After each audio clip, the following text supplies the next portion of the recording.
If you love the West Tigers as much as we do, and that's an awful lot, you're welcome to come and join us in our discussions on the West Tigers podcast forum. Our forum is the #1 forum for West Tigers fans to talk everything West Tigers. westtigerspodcast.com.au/forum. We hope to see you there soon.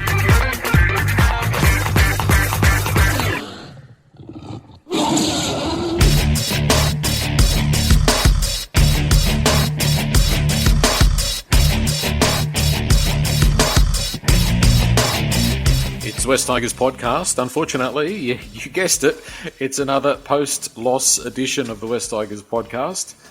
After the 28-10 surrender to Manly at Brookvale on Friday night, and Steve is here, and Eddie is here, and Gary is here.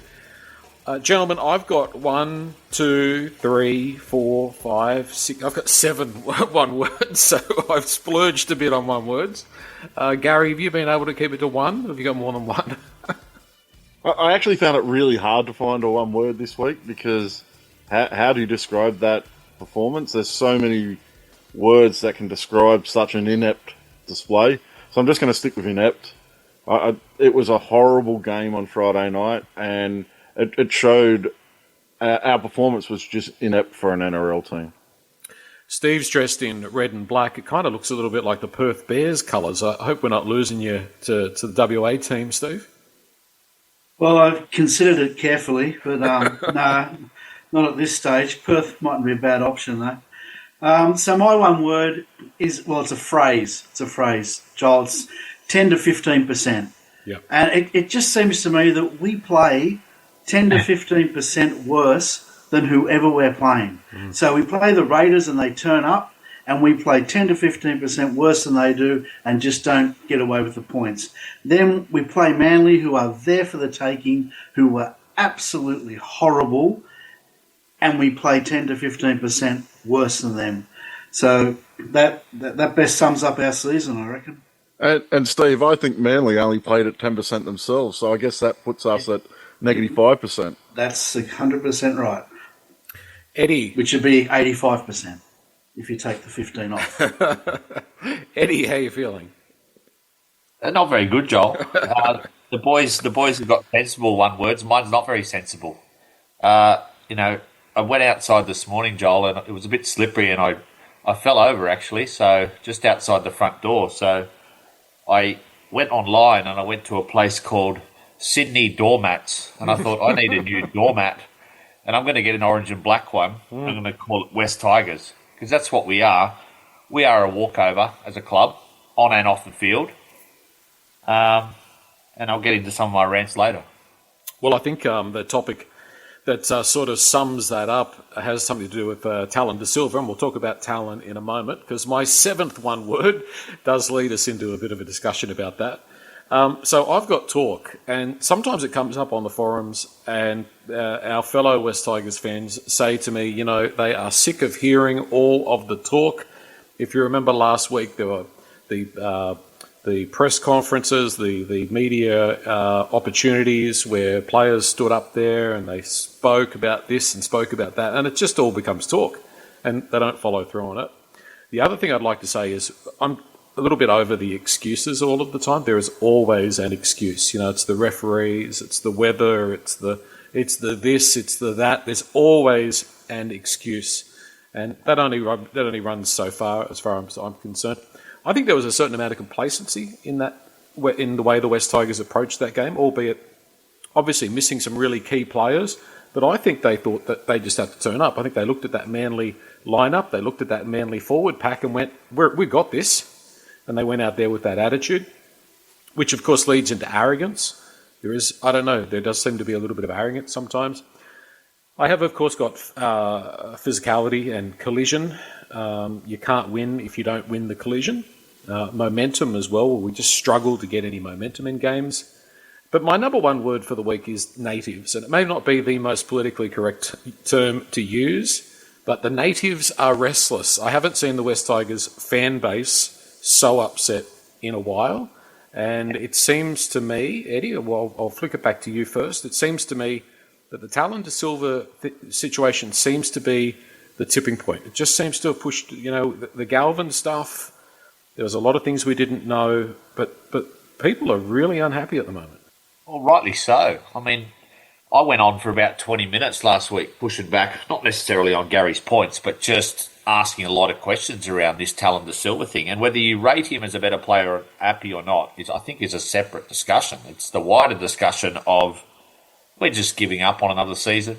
We let our other elite junior go 8 weeks ago in Lachlan Galvin. So, if you're going to run dual narratives, Benji and Richo, just be careful because, Benji even said in his press conference, we're still in the top 8 race. No, we're not. We're not, because we're giving up good players halfway through a season and we're getting nothing in return. Or maybe we're getting a small transfer fee. But you know what, Richo? Fans don't give a stuff about winning a little bit of money on the side. They want to win games. We want to, we thought this season was going to be at least competitive for the top 8 until the end, but we've just thrown the white flag on this. And I know Appy, I understand them backing Appy over Talon. I do not understand at all him letting him go to Parramatta this week. And lo and behold, I spoke about on Wednesday in the midweek pod, I said, well, what's their grand plan if Appy gets injured? Well, they got their just desserts, and Appy got 11 days for a concussion. I hope he's okay, but reserve grader will start this week. So well done, everyone. Yeah, I can't disagree with any of that, Eddie. For me, I got no problem with the club deciding to let Talon leave. I've got no issue with that whatsoever. But that happens in November. That doesn't happen now. And we're at the point again where we're 3/4 of the way through the season, and the end of this season is going to be horrible. Now, I'm not going to sit here and say we're going to get the wooden spoon, but it's not going to be a fun end of the season. We're going to have some awful losses. Next weekend, with the side that we're going to have to field next weekend, and I gave Eddie a hard time for saying this when we played Melbourne. What's the point? The side we're going to field next week is not reserve grade standard. And we're just lucky that Laurie Daly is a fool, because if he had have taken Terrell May into that New South Wales side like he should have done tonight, would be in an even worse position. I'm okay with the club deciding Talon De Silva's not the future. I'm not okay with letting him go tomorrow, especially after what happened on Friday night, especially with what we've got coming up next weekend, because Eddie's right. It's giving up on the season. It's saying we don't think we can do anything in this season now, so we're going to give up a player who can contribute to us between now and the end of the season. And it's not like we're under salary cap pressure. It's not like we need the money. It's not like we need the roster spot. We've let 3 players go during this season and had no players coming in. That's 3 players in David Clemmer, in Lockie Galvin, and now Talon De Silva we've let go. And it's just weakened our squad to the point where I think we've got about 19 players we can choose from for next weekend. Yeah, I think the question has to be asked, when does the line get drawn in the sand, we get asked to stay positive, we get asked to be in the crocodile role, we get told that, true supporters don't walk away, true supporters support the club and support every player. And I think the vast majority of us try to do that as much as we possibly can. But I've got to tell you, Eddie and Gary, you've both mentioned that the season's over, and I agree. The season is now over. We've lost 2 of the best juniors. I remember having a conversation, or we all had a conversation with Tim Sheens a couple of years ago where he was talking about Talon De Silva, being the next greatest, could become the greatest player in the game. We had these juniors coming through. Well, 2 of them are now gone. 2 of the brightest stars are gone. And for the 4th year in a row, I think, we've hit June and the season's dead. Now, I don't know about you guys, but I've paid for my membership right through to the end of the season.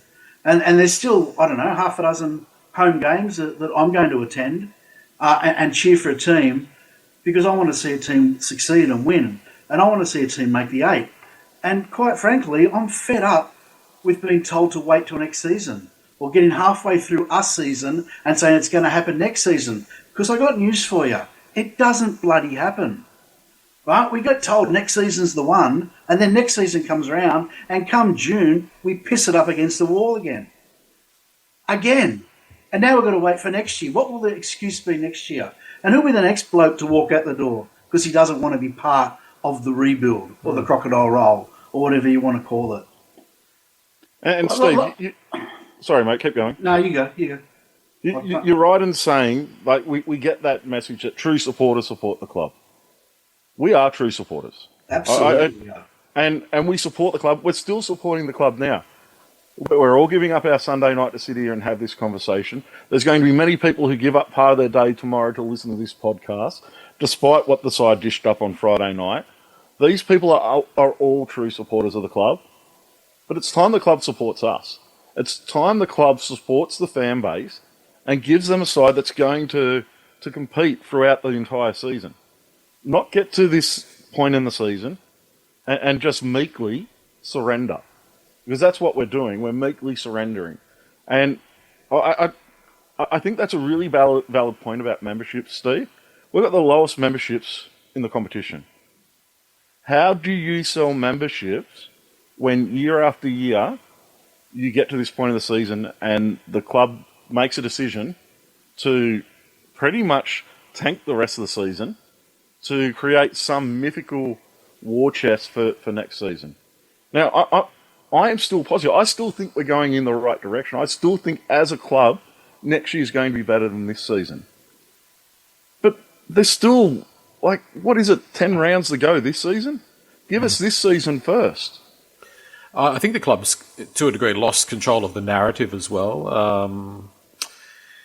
As I said, the natives are restless, and I think the club has lost control of the narrative, which means that the damage and the scar tissue that's under the surface is never too far from the surface with the fan base. But I think there's a lot of people that are really disillusioned, including, by the look of it, NBWT on X. And NBWT, they nothing but West Tigers, of course.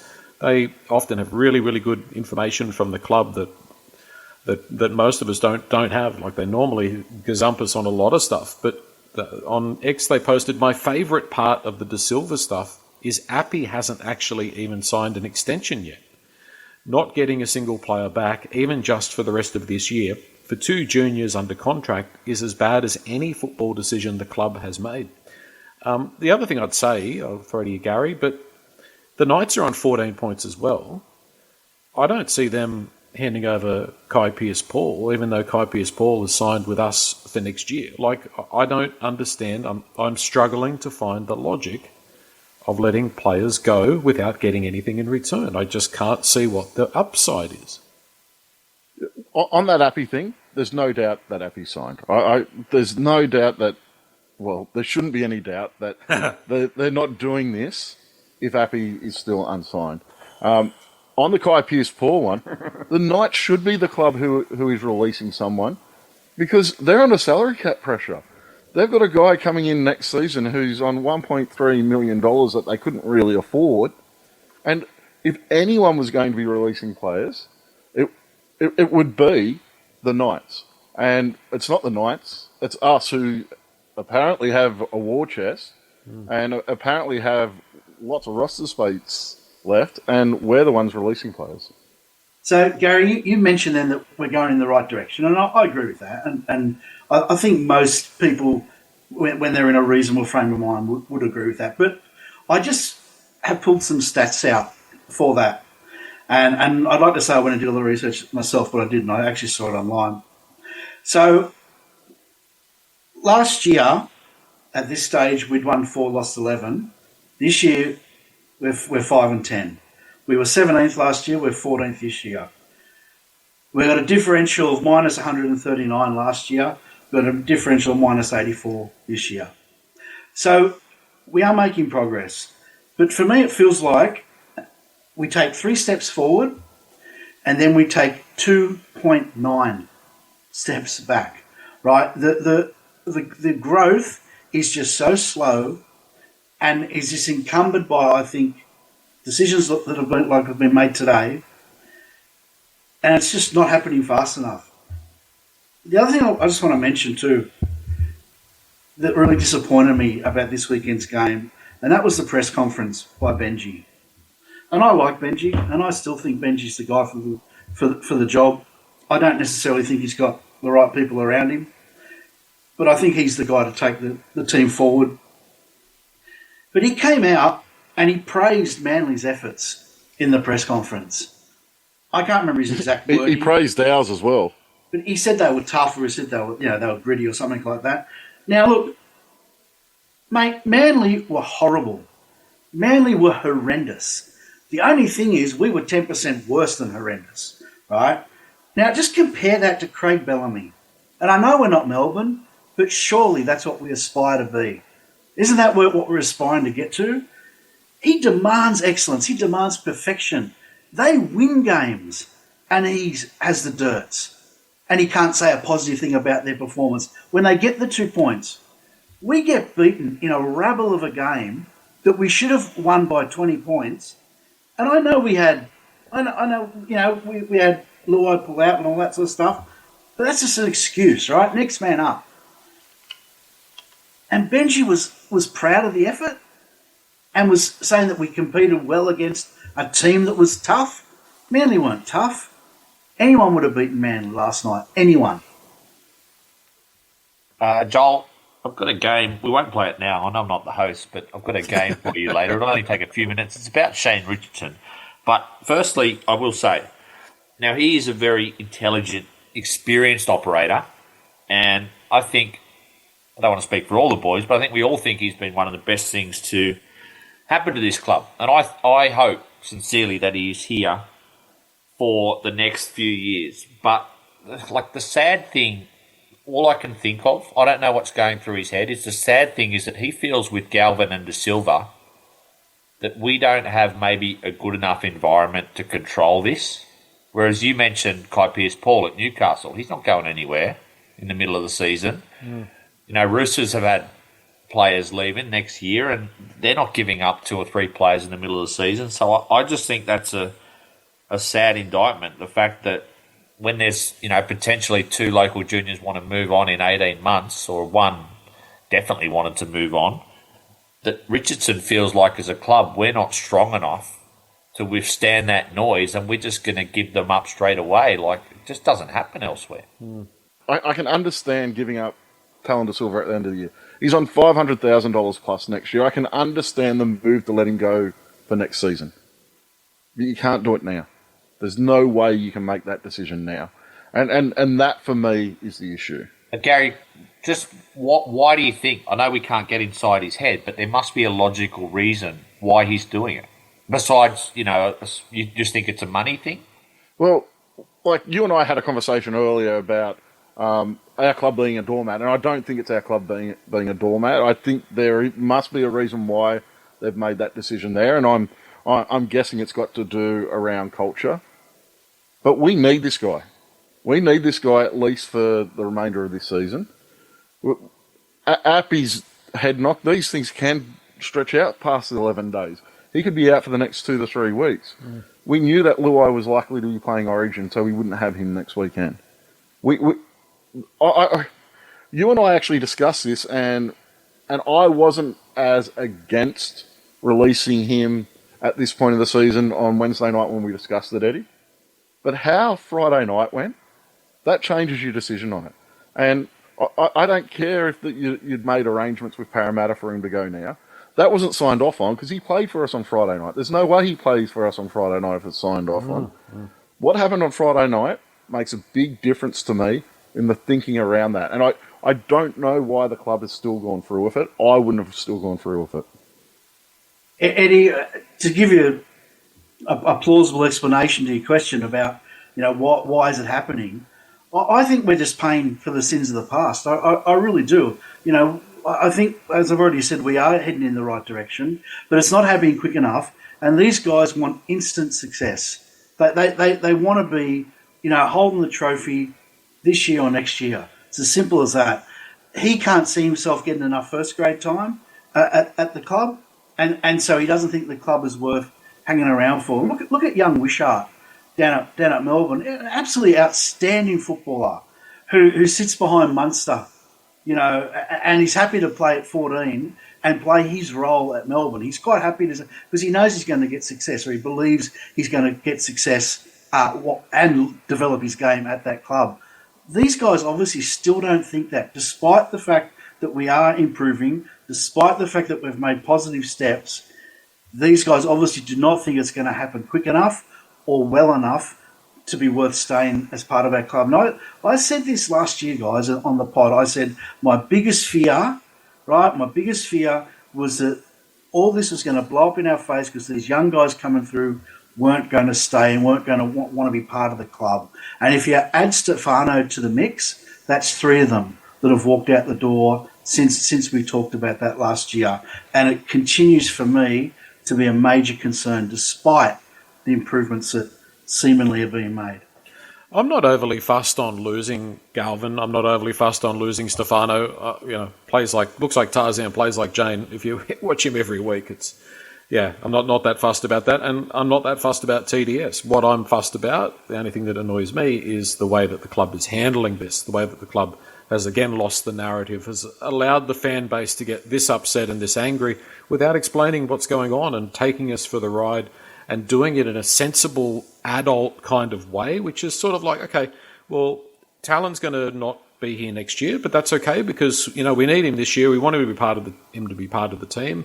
And we'll talk about it at the end of the year.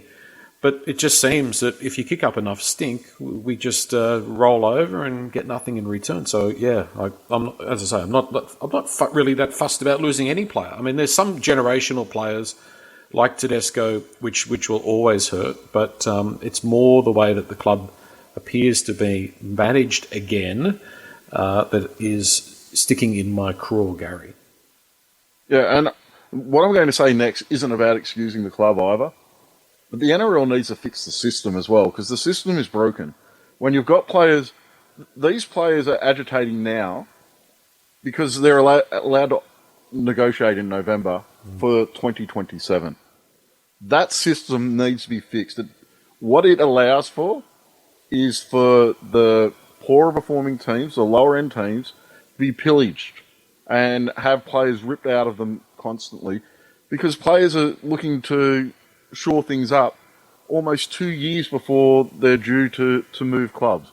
That needs to be fixed. That's not to excuse anything the club's done today. There's no way that they should have made that decision regardless of the system in place.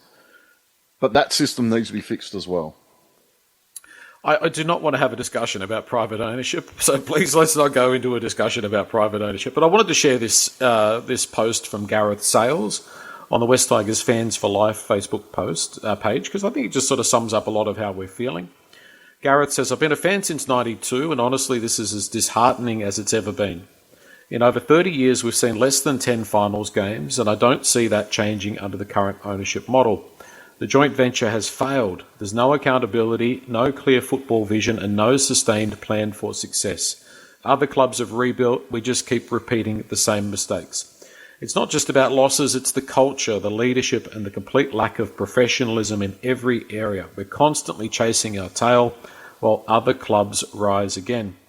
Now, Gareth does say the only way forward is to find a serious investor. I don't really want to go down that path, but he says until it happens, it feels like we're doomed to keep suffering year after year, wooden spoon after wooden spoon. And Eddie, I'm going to ask you, with 2 new clubs coming in, at what point does it become untenable? At what point does the challenge become too big to turn this club around? I mean, we are most likely going to now be finishing last or somewhere around the bottom of the table again. The amount of damage that the brand has sustained for a long time, but especially in the last 5 or 6 years, it just seems like the mountain doesn't get smaller, it seems to get bigger. I agree with the boys. There's been a lot of improvements this year, but it can all spectacularly combust. That's the problem. I think that's what we see, or we fear that, Benji could get sacked and Luai activates his course, and then it just completely combusts, and you're at the bottom for another 10 years. That's the worry. And he mentioned a lack of professionalism in every area. I think we've said it a few times on the pod this year that I think that it's getting to a point, and Shane Richardson will never admit this because he's a chess beater and he knows what he's doing and he's a very successful operator. But I think this job is a lot harder than he thought it was, and him and Benji Marshall are not enough manpower to turn this club around. I've read, various forums the past 2 days and a lot of fans venting and just like us.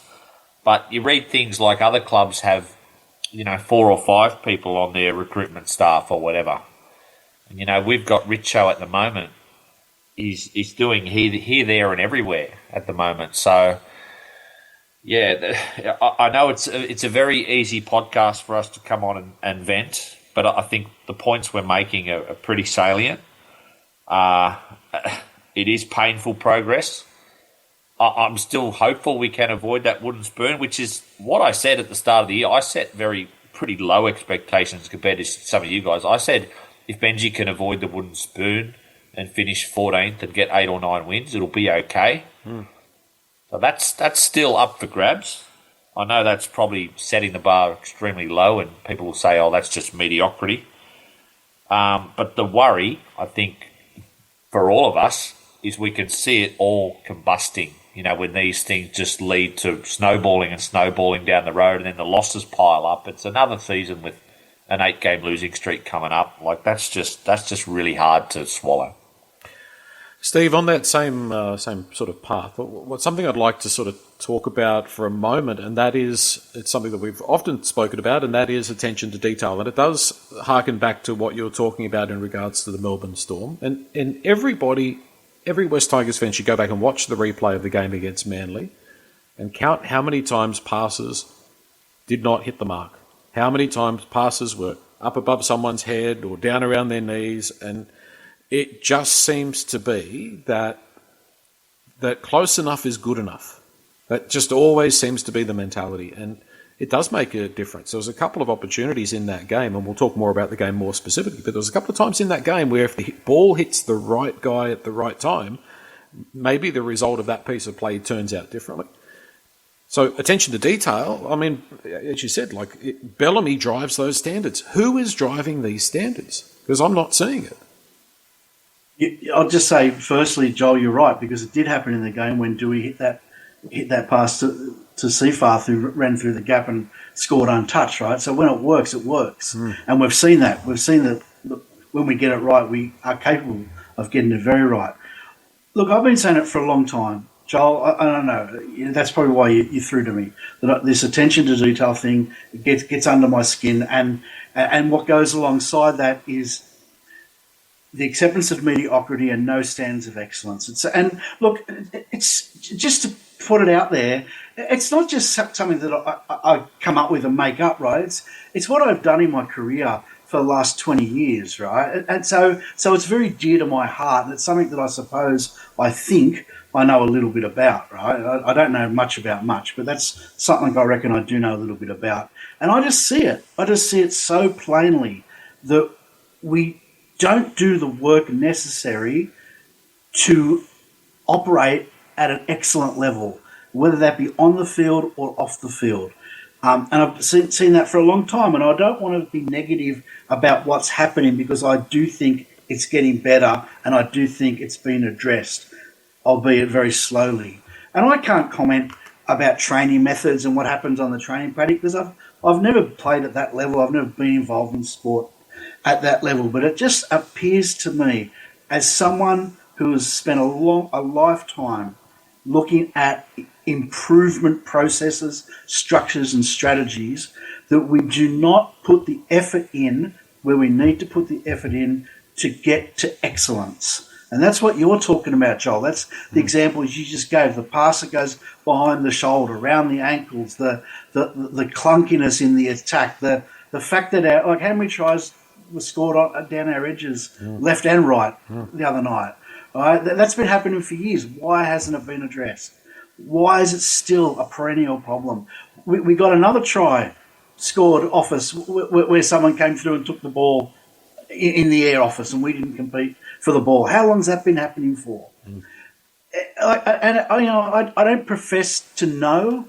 It's just what I think from what I see, that we just do not have a culture of excellence, and no one drives those standards. Maybe we just don't know how. We don't know what it looks like, but I don't know.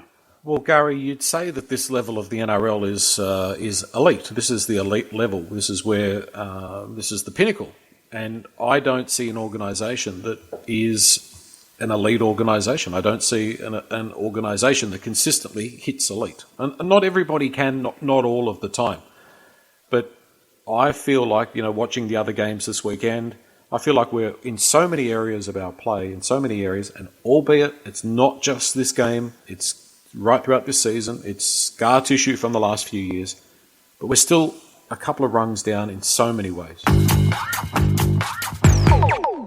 We hope you're enjoying this edition of the West Tigers podcast. Don't forget, if you agree or disagree, we'd love to hear your comments and thoughts on the West Tigers podcast forum. It's free to join and you can contribute directly to the podcast on the forum. Just head to westtigerspodcast.com.au/forum. We hope to see you there soon. Yeah, if you're talking about the club, and I think that professional side of the club is improving. I think Richo's doing a really good job there in improving that.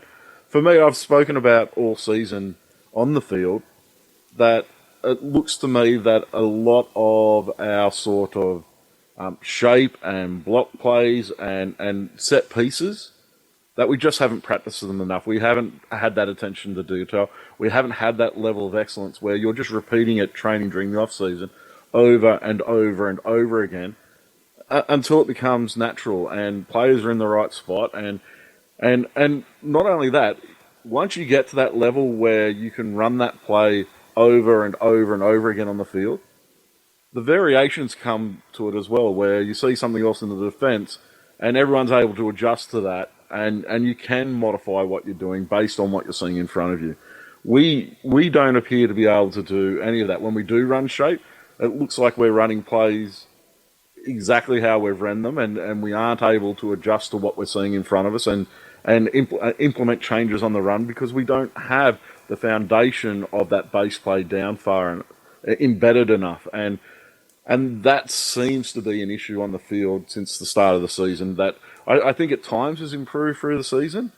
But as soon as we lost a couple of players leading into that game on Friday night, the execution of those sort of plays was back to what we're seeing at the start of the season, and it just wasn't good enough on Friday night.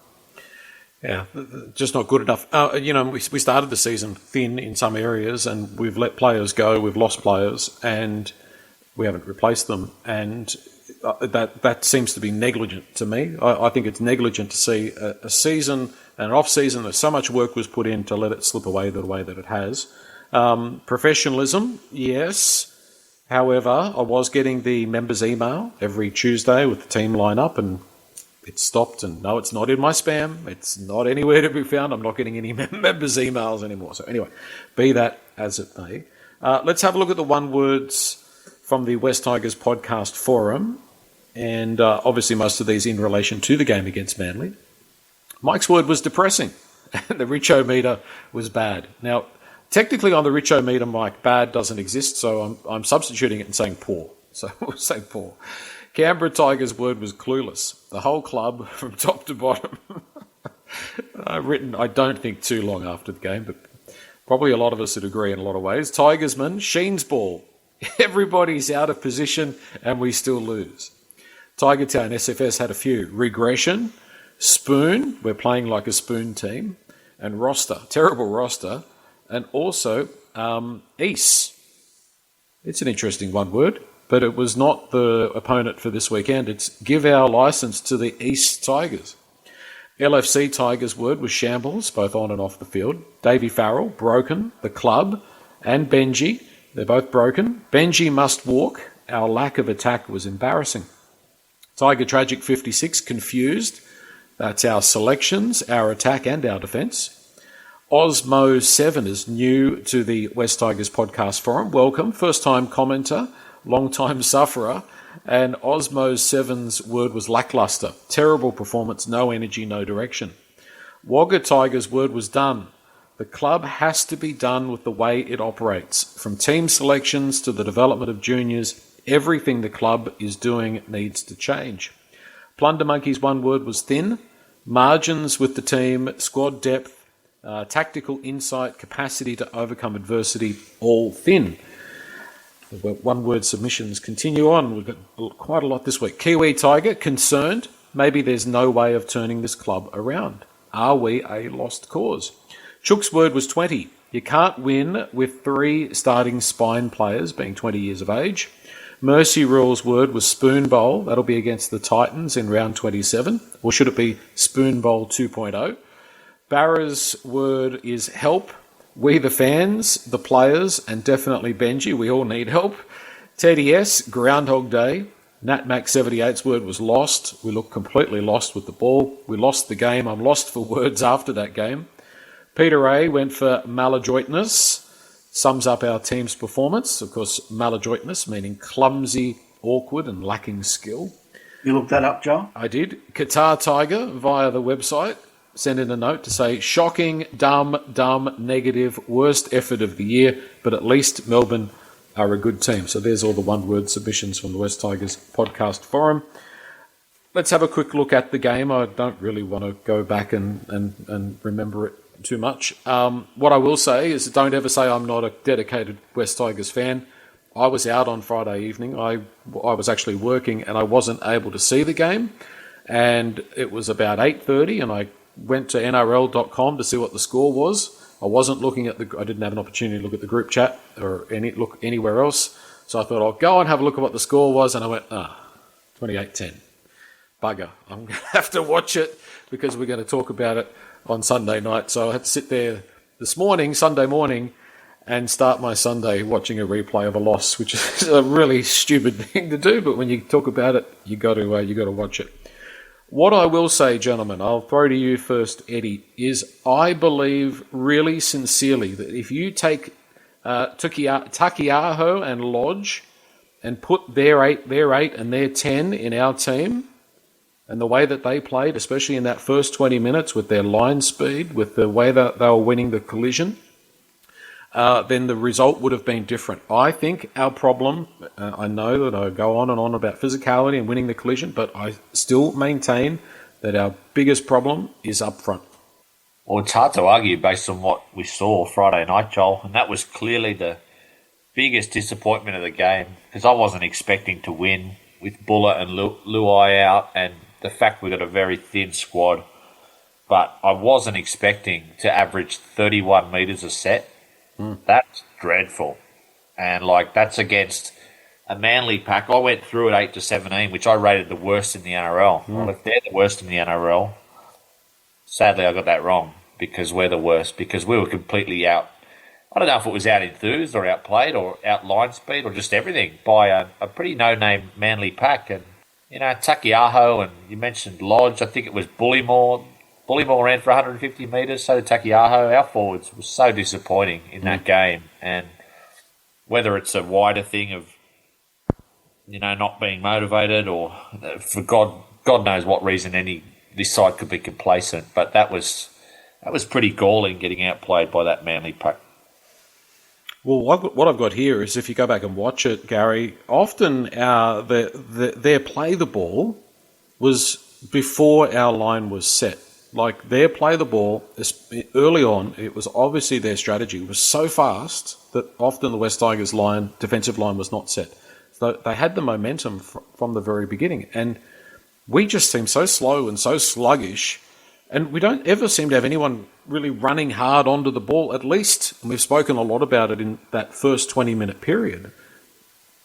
We just seem to be lacking impact. I don't know. I can't describe it other than we just look like, 2 yards off the pace all of the time with energy from the forwards, with execution from the forwards. Yeah, it's a really difficult one because I think for most of the season outside the Melbourne game, we've shown up to play football. We didn't show up to play football on Friday night. There was just no energy in anything we did. Shifting the ball was slow and clunky. As Eddie said, our forwards got dominated against the pack that Like, I wouldn't take Lodge and the Manly forwards, because then we'd have to play with them next week. We've got a much better forward pack than them, but our forward pack didn't show up. Our entire side did not show up on Friday night. And I said to Steve over the weekend, if we base that performance, Luai's worth $2 million to our side, because I do think a lot of that, the fact that we have shown up for most this season, I think it's his presence for a big part of it. And him being missing on Friday night, I think we really lacked his presence out on the field, because I don't think he lets players get away with what happened on Friday night. And I'm not using that, him being out, as being an excuse. The personal ownership should have been there for those players, but I think we haven't seen as much of that this year because we've got Jerome Luai in our side. And look, I don't know what's going to happen on Sunday when we play the Roosters, because he's not there again, and it's terrifying to see. And for me, it wasn't that the Manly pack is better than ours. It wasn't that Manly's got a better team than ours. I think even that rubbish squad we put out was better than what Manly has on Friday night, because they didn't show up. And Manly gave us plenty of opportunities in that opening half to put points on them. And we were just unable to do so through poor play and lack of enthusiasm. I think the problems for us started at the ruck with Talon De Silva. 100%. I just don't think our tight forwards, our 8, 10 and 13 ran off De Silva as well as they run off Appy now. Whether that's just because De Silva didn't have his head in it, I don't know, or whether it's just because he's a little bit different to the way Appy plays. But that's where our problem started, and moving Appy out to halfback didn't work either. That running off the first receiver we found difficult as well. I think Steve, Appy's the best hooker in the game at the moment to run off. Yeah. He has been for the last 5 years. The way he gets his forwards on the ball, there's no one better than him. So that was a huge thing we're missing on Friday. And even though Talon has been coming on and playing significant minutes for us, the timing was just all wrong, and we weren't able to get any momentum through the middle. And then we didn't have anyone who was able to arrest that and Manly then grew in confidence, and they did exactly what you said, Joel. They just ran straight through us, and they, what you're talking about a lot, Joel, is that when we get to the defensive line, we just stop dead in our tracks. There's nothing post contact. Manly were getting post contact through enthusiasm. They grew an extra arm. They grew a bit of confidence. They haven't been playing well, and all of a sudden they saw a win. Yeah. Down the end of the road, and they went for it. If we had have hit them and dropped them at the line, and they weren't getting any post contact, and had we had better timing out of the ruck and got a little bit of momentum out of that, could have been a very different game. That forward pack we had on Friday night, though, Steve, has no high impact forwards in it. No, and that's an issue for us, and that's where I agree with Joel in the fact that we do have issues still up front.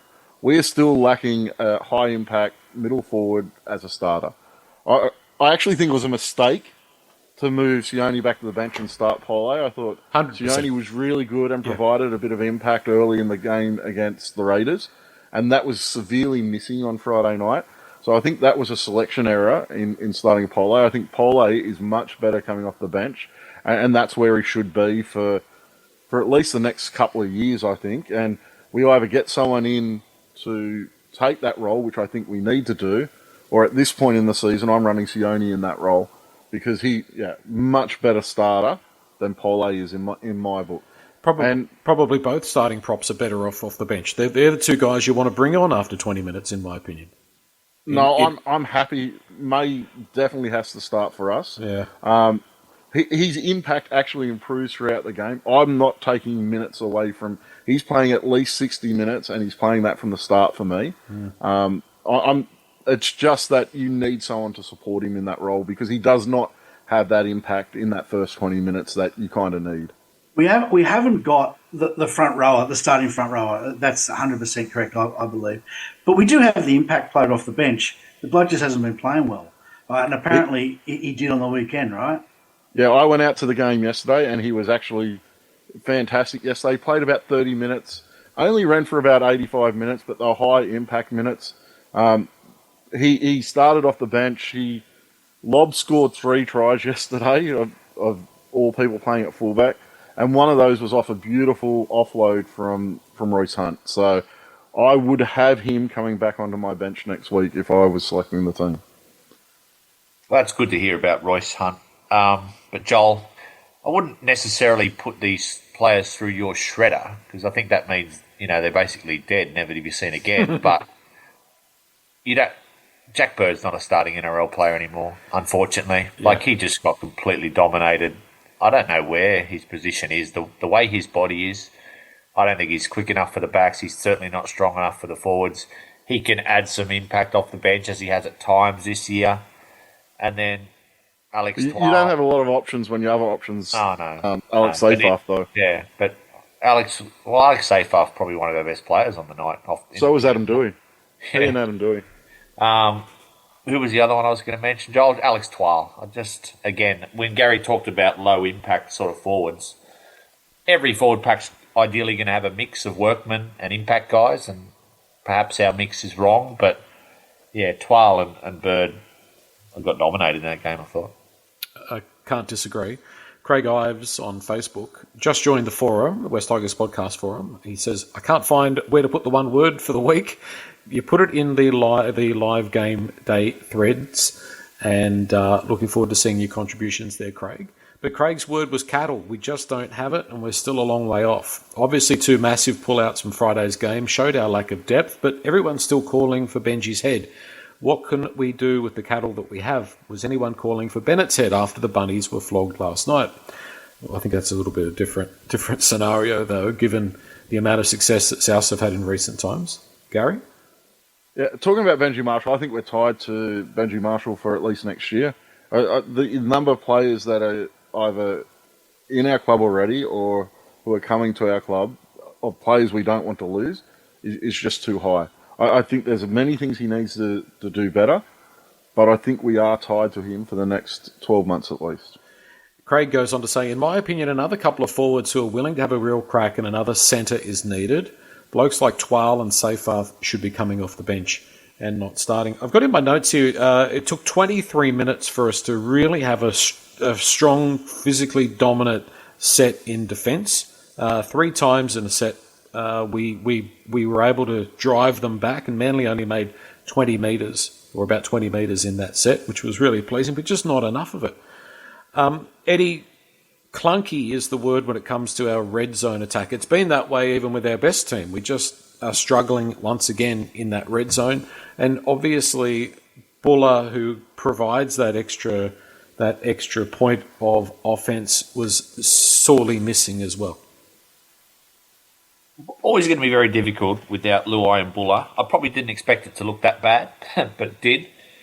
But the point I was labouring might have been last week. Opposition coaches or players often label our side unorthodox or unconventional.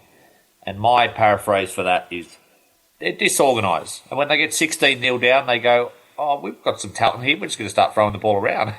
And this has happened a lot the last 4 or 5 games. We're pretty conservative, we're clunky, we've got passes going over their head, and then we get 16-0 down. So some of the better players on the side, like Appy, go, I've got to just do something myself here, or we're going to start playing offload football. And that's happened too many times for my liking. And I don't want to hammer the coach because I've given him a few raps the last couple of weeks, and I don't take that back. But Joel, I think it's getting to the point where he has to be told at the end of the season that, you're staying, but I would keep him, but you're not getting a say in all your assistant coaches, or we're bringing in a coach for attack specifically.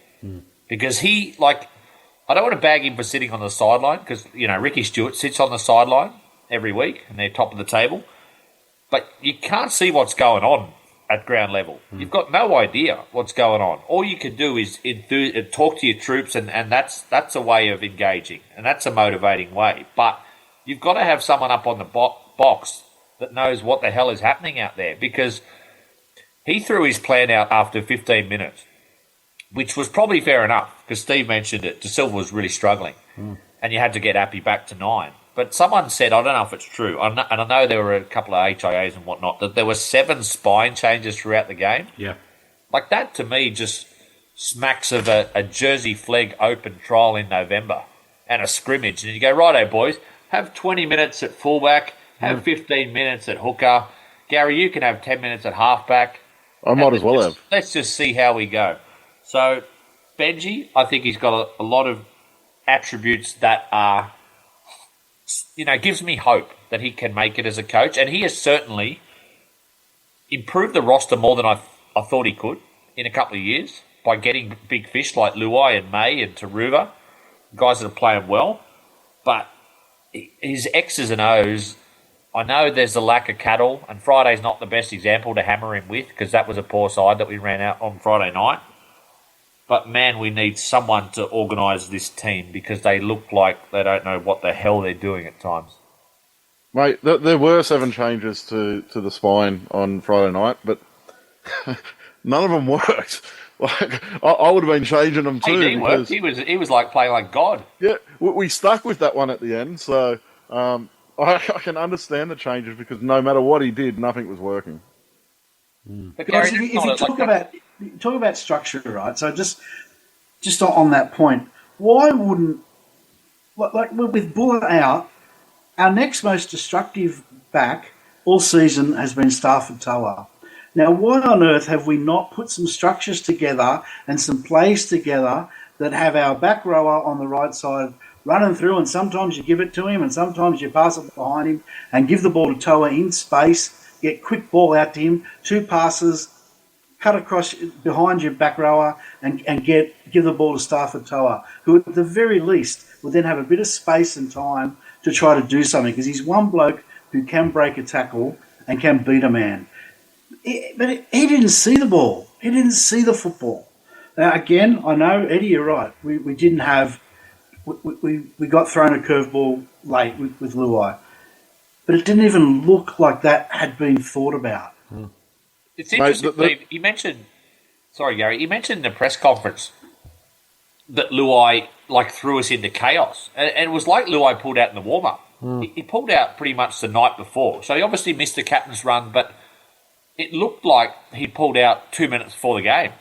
That's what it appeared like in the field. And they were just like, oh, you go here, you go there, let's go everywhere. And that's where Benji's really learning on the run, I think. Look, I take your point about Toa, Steve, but you look at the guys he had playing inside him all night. Like, Appy started on that right edge. He's not a half. We ended up with Heath Mason there who can't pass, and then Adam Dewey moved into the 5'8" role at some point, and who I thought played really well, but isn't a known ball player either. And there was absolutely no structure. You're right. But that's my point. That's my point, Gary.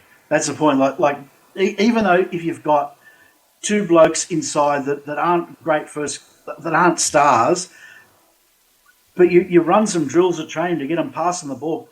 Quick passing. What training though? Yeah. Well, you're telling me you can't put 2 blokes in there to throw a quick ball from the ruck to first receiver to second receiver to Toa and at least give him the ball with a bit of time? None of those players playing in that position have shown that yet in their career. So, yeah, I'm not surprised it was like that. You're right. It's probably something we needed to have. But they've been getting him pretty decent ball all season. He has been getting that early ball. That's why he's having such a good season. But the player he had running lines inside him was Greg Bird. Like Jack Bird. He's like, Jack Bird. I keep saying Greg Bird. I don't know why. Jack Bird. He's not going to draw defences. Like the way he played the other night. It's just Look, the cattle was really bad on Friday night, but we just weren't good enough. That we didn't execute well enough. We didn't play with enough enthusiasm. I think if we had played with a little bit of intensity, we win that game fairly easy, even against that Manly side, because they were diabolical in that first half. They were horrible. Like, that was one of the worst halves of football I've ever seen. And they kept giving us the ball in good field position, and the lack of intensity, the lack of enthusiasm, we just did nothing with it. Well, that's what I'm saying, mate. That's like, you can't tell me that at training they can't put whoever is needed in those positions for the play, for that play, right? You can say, yeah, well, you got X, Y, and Z sitting on the right edge, but for that play where we are going to get Stafford the ball early and quickly, you bring someone into that position to run that play, and you train it all bloody week. You train it hard, right? And we knew we were down. Okay, we knew we didn't know we weren't going to have Luai. We knew we were down on attacking weapons. So Stafford Toa, the play should have been to get him the ball, and it didn't look like there was anything put in place to get him the ball. I take your point, but I still maintain you got to train to your strengths, and it doesn't look like to me they are.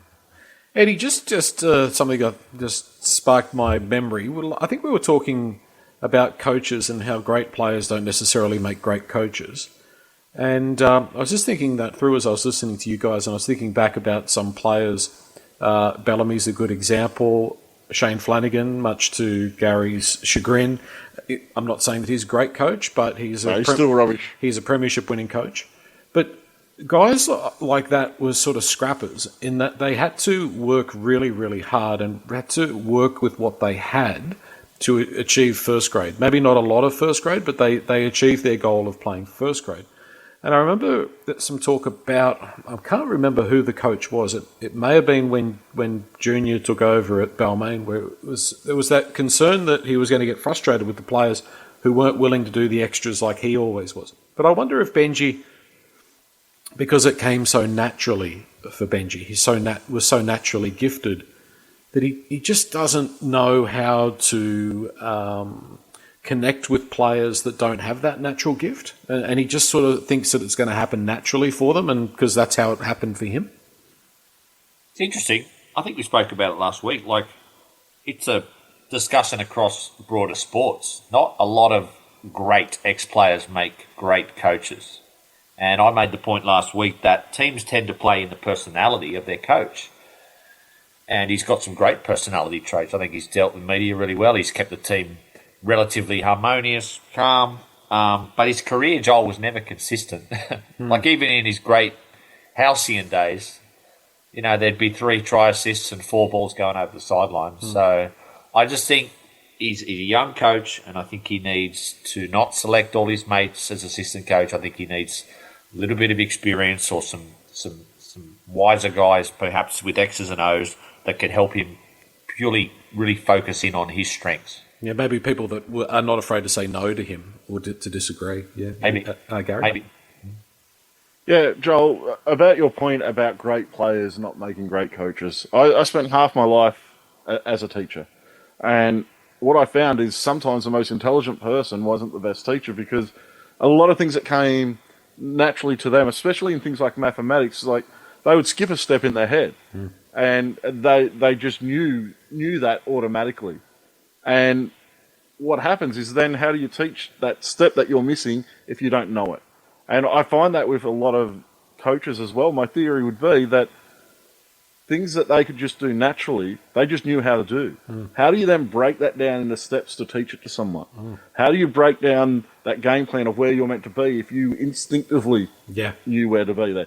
How do you identify, like some halves who, and Cooper Cronk would have been a guy who did this, he would identify things like tells in the defence about what the defence was doing. Now, a guy like Benji probably wasn't looking for those tells. He just automatically reacted to them. So how do you then teach those tells to a player if you weren't looking for them when you played? You were just reacting to what you saw subconsciously. And I think that is a pretty good example of what you're talking about, and why sometimes really good coaches, really good players don't translate to really good coaches. But look, I think you're exactly right, Eddie. I think Benji's doing a really good job of, well, for the most part, apart from the players leaving, of managing the players. I think most of the players have really good buy-in to what he's trying to do, but I think he needs help with some of the game planning side of it, and that to me looks like what's lacking at the moment. I think you've just hit on something, Gary. I think Cooper Cronk, or a Cooper Cronk clone, is the exact type of personality we need to come in and sit behind Benji.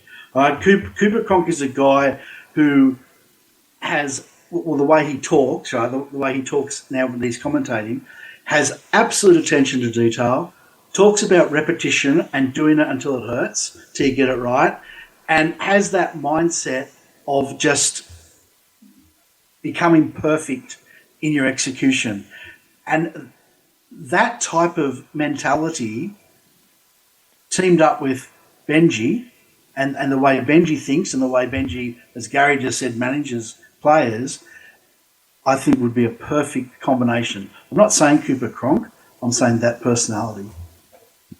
It's interesting, Joel. I was sitting with Adele on Thursday night from the Westlife Tigers podcast, and he made a point about the Penrith-Canterbury game, and he said these two teams are basically at the top of the competition. They're the most attention to detail in terms of structure in attack. It was fun. It was a great game, but it was almost like they cancelled each other out because they knew what each other were doing. But I just think we've got so many steps to go. I think our talent's improved, but in terms of being that detailed, a structured attack, which knows if there's a couple of players out, players can play the system, we look a long way from that. I can't help but think that missing out on Ciraldo has been another sliding doors moment for the club. Like, it's easy in hindsight, but I think it could be a sliding doors moment, Gary. Though would Ciraldo lasted his first year at the Bulldogs, a similar year at our club, we probably sack him at the end of that year. So they were really poor in that first year, and he was obviously putting the stuff in place to move their club forward because they've moved forward since then. But we may not have had that patience with him. We'll never know. I want to just quickly be a little bit negative, and then I've got a positive, and then I've got a question for you all. And then I've got my game, Joel. Oh, yeah, your game, Eddie. Okay, well, I'll just have a look. Like if you... West Tigers, if you were to... I know I've said it before on the pod, if you were to encapsulate 10 minutes of the West Tigers, it's the 2 minutes before halftime in the game against Manly, and it's the 8 minutes after halftime. So with a minute to go... Manly scored that try. Of course, Skelton was sort of out of position, burned for pace. They get in there in the corner. They go into half-time, leading by 6-0. Not the end of the world. We were still in it. But the first minute of the second half, so they've come out really, really enthusiastic. Their line speed keeps us to 30 minutes.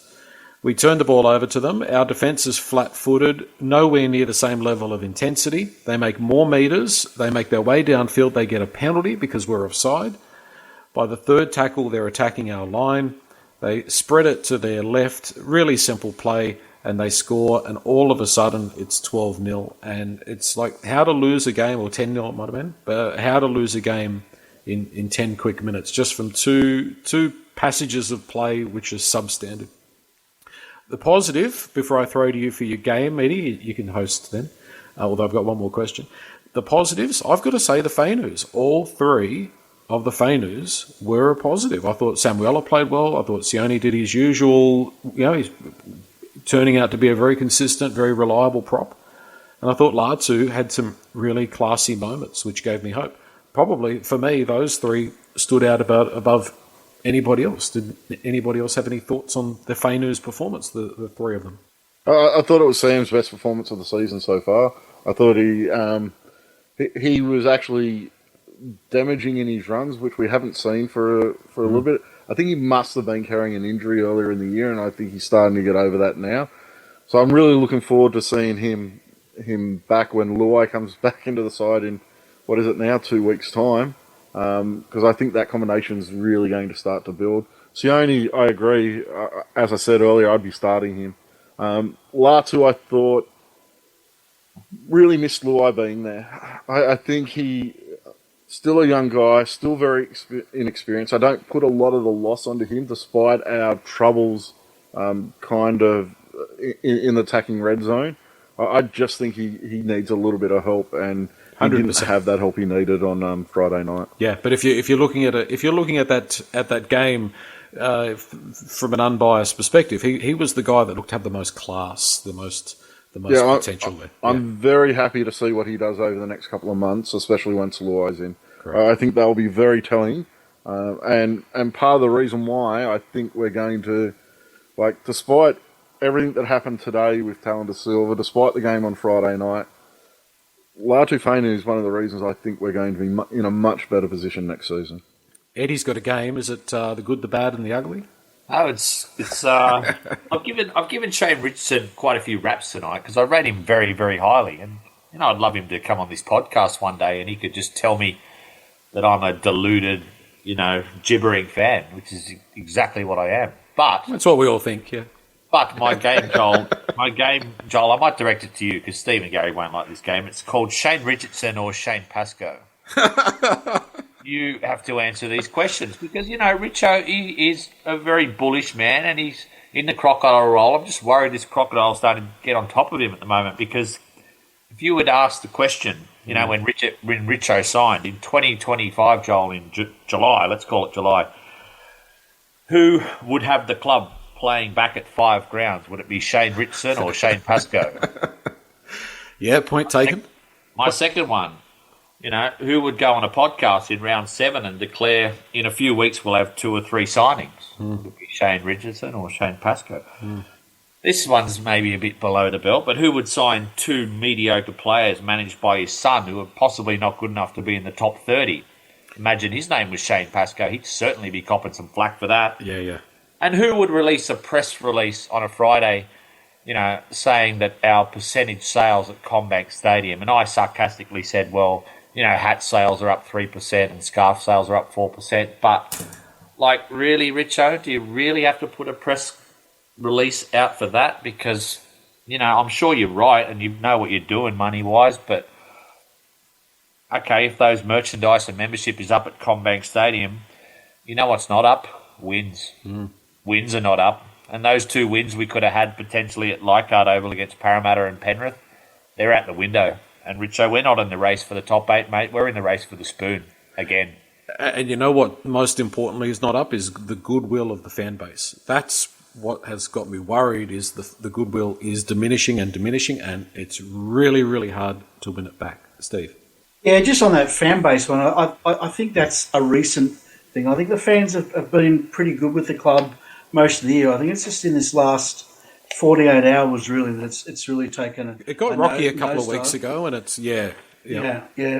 But Eddie, I think you are being a little bit tough with that one, and I know you're sort of it's a little bit tongue in cheek. Yeah, it is a little bit in jest.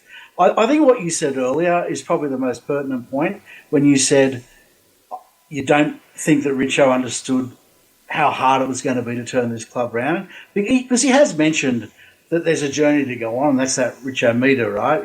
We've got to go from bad to poor to mediocre, whatever. But I think getting out of bad or getting out of poor is taking a lot longer than he originally thought, and maybe he's going to take all his yes. But for me, he's not Pascoe Richo. He's Obi-Wan. He's Obi-Wan Kenobi, because honestly, I believe he's our only hope. Right? We've got to stay behind this guy, and we've got to trust in what he's doing and support him, because we've got no one else in the club with the experience that he's got. And we just have to trust that whatever he does works. There's a very important period coming up for us over the next 2 months, and it's about setting us up for next year. And it goes pretty much from the end of from now, pretty much until around 1st of November. And it's about improving this roster. I think it's really crucial time, and I know who I'd rather have in control of that at the moment over Pascoe or Richardson. This next couple of months to set us up for next season, we need to pick up a few quality players like we did last season, and I think that improves us a lot. It's really important couple of months coming up. I haven't been on a pod since this news broke, but I didn't want to let this one go past. It was last week, I think it came out last Friday morning. Lee Hadjipentelis saying he regrets taking the job as chairman of the West Tigers. We regret it too. Yeah, Lee, I'd just like to say so do we. The feeling is more than mutual. Last one, guys. The question that I've got is, crystal ball, does the team's heads drop from here? Was that our grand final, or is there still some fight in this team? What is your gut feeling, Eduardo? This week will be horrible. They'll get absolutely flogged. If you can get the Roosters minus 12.5, which you can at the moment, that'll be about 18 in a few days, because the side we're going to name is, like Gary said, we've probably got 18 players available or something. They'll get absolutely torched. But there are about 4 grand finals for us coming up before the end of the season, Joel. 2 against the Gold Coast, 1 against Manly at our 5th home ground, Sydney Football Stadium, and 1 against the Cowboys at Leichhardt Oval. And if we can win 3 of those 4 games, we won't get the spoon, and we might finish 14th, which is what I predicted at the start of the year. So I'm hoping it's going to be 2 weeks where it really bottoms out here. Not hoping it bottoms out, but it will. We'll lose to the Roosters and we'll lose to the Warriors. But then, Luai back, Buller back. Let's have a really good last 6 weeks, win 3 or 4 of the last 6, come 14th, and head into next season with a bit of momentum. But we are in a crocodile race for the wooden spoon, sadly, and I think the Gold Coast and potentially Parramatta are our only other challenges for it. Yeah, I agree with you, Eddie. I think the next 2 weeks is going to be really tough. Missing Luai and missing Appy next weekend, that's just... I don't even want to think about that game right now. It's going to be a really tough game. I think there'll be a little bit of a dip in confidence after that. But what I want to see over the remainder of the season is those leaders we have at our club, Appy, Dream, and Jerome. I think that's time for them to build these guys back up, and I want to see us fighting to the end of the year. It's really crucial that we don't turn up our tails for the next month and a half, 2 months. It's really crucial that this club comes out and continues to swing. It's really important in recruitment, it's really important in confidence, and it's really important when we see how quickly our fan base, including us, turn at the moment. It's a really fragile fan base, and it's really important that we see something between now and the end of the season. I think it's really important for the sake, Steve, I don't know if you want to add to this, that there's been a lot of hard work that's been put in, and if the wheels do fall off and roll down the road, and we do end up, God forbid, last or maybe second last, I mean, how do you not lose hope given a lot of hard work has been put into getting us in a better position, and then after 12 months of slogging it away, you're in exactly the same spot? Well, I think we had a similar pod this time last year where we said the exact same words, where the next few months is really important, blah, blah, blah, set us up in the next season. So if we finish last, it is going to be exceptionally difficult because there has been a lot of work, there has been a lot of hope, and if it all comes to nothing, which is what last is, it's going to be a monumental shift to turn that around. I don't think that will happen. I do think this team has got more to it than that. I agree with what the guy said. I've actually got nothing really to add to that. I think the next 2 weeks are going to be a killer, but I reckon we can win 2 or 3 games after that. And I think once we get, Appy and Luai back, we will be competitive and putting in 100% on the field till the end of the season, which has not been the case in previous seasons. That's what I want to see. And hopefully we can win 3 and finish somewhere away from 17th. Yeah, I agree. So I think we've got the leaders to get us to that point this year. Yeah. I remember Richo talking about the Penrith fans that didn't give up when they hit rock bottom, and then he saw them at the finals, and it was great for them. But I think if the West Tigers ever play finals football again, I think that we should all be chauffeur driven out to the game and put in the most salubrious corporate box, because I mean, honestly, guys, I'm hanging by a thread. I am so weary and so tired of these lows. Yeah, but, that's a really important point, Joel. I really think. Yes, you are hanging by a thread, but you know what? I know you will. And you'll hang in there, right? You will hang in there, and we all do. We all get really frustrated. And I think this is what the club need to recognise and need to communicate to their fan base, to their members in particular, and say, yep, we understand you guys get emotional. We understand you get frustrated. We understand that you're at the end of your tether, and we empathise with that. Right? I think the club have to recognise that because it's been a long time.